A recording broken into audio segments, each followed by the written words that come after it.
Hi, this is Suresh. ఈరోజు మనము De Moivre's థీరంలో ప్రాబ్లం చేద్దామండి. If alpha beta are the roots of the equation x square plus X plus 1 is equal 0, then the value of alpha power 4 plus beta power 4 plus alpha power -1 beta power -1 is equal ఎంత అని అడుగుతున్నాడండి. ముందు ఈ equation చూద్దామండి. X square plus X plus 1 is equal to 0 అనగానే మనకి cubic roots equation గుర్తు రావాలండి. అదేంటంటే ఇప్పుడు X cube is equal to 1 అనుకోండి. అప్పుడు ఎక్స్ కింద రూట్స్ రావాలండి, 3 రూట్స్ రావాలంటే క్యూబ్ రూట్ 1 అంటే ఇది ఒక రూట్ అయిపోద్ది. మిగిలిపోయిన 2 రూట్స్ కూడా కావాలి. అవి ఇప్పుడు ఎలా తీసుకుంటామంటే మనము ఎక్స్ క్యూబ్ -1 ఈజ్ ఈక్వల్ 0 తీసుకుంటామండి. A cube minus B cube formula తెలుసు కదండి మనకి. A minus B into A square plus AB plus B square కదండి. దాన్ని బట్టి ఎక్స్ -1 ఇంటూ అంటే బి ప్లేస్లో 1 ఉందండి, ఏ ప్లేస్లో ఎక్స్ ఉంది. X square plus X plus 1 is equal to 0. So X -1 is equal to 0, X square plus X plus 1 is equal to 0. So ఇప్పుడు ఏమైందండి, ఎక్స్ ఈజ్ ఈక్వల్ టు 1. దీనికి రూట్స్ ఏమనుకుంటుంటే కామన్గా omega square అనుకుంటున్నాం. Cubic roots ఏంటంటే మనం కామన్గా ఏమనుకుంటాం, 1 omega square అనుకుంటాం కదండి.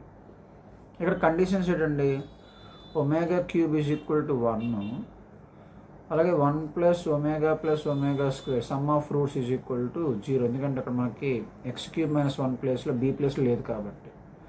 ఇదండి అంటే ఎప్పుడైనా సరే మనకి X square plus X plus 1 is equal to 0 వచ్చినట్లయితే దానికి కామన్గా రూట్స్ ఏమనుకుంటాము, ఒమేగా స్క్వేర్ అనుకోవాలి.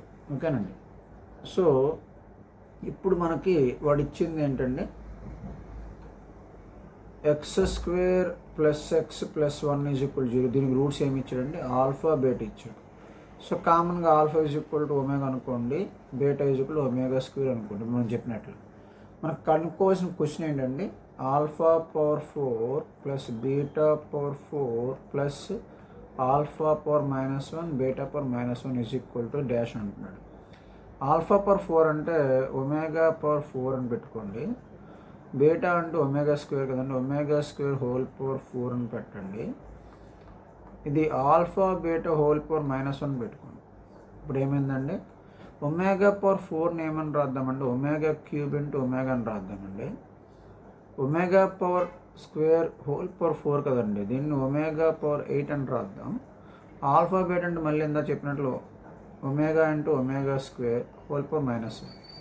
ఇప్పుడు మనము ఒమేగా క్యూబ్ వాల్యూ మనం ఆల్రెడీ చెప్పుకున్నామండి 1, మళ్ళీ into omega plus omega power 8 అంటే ఒమేగా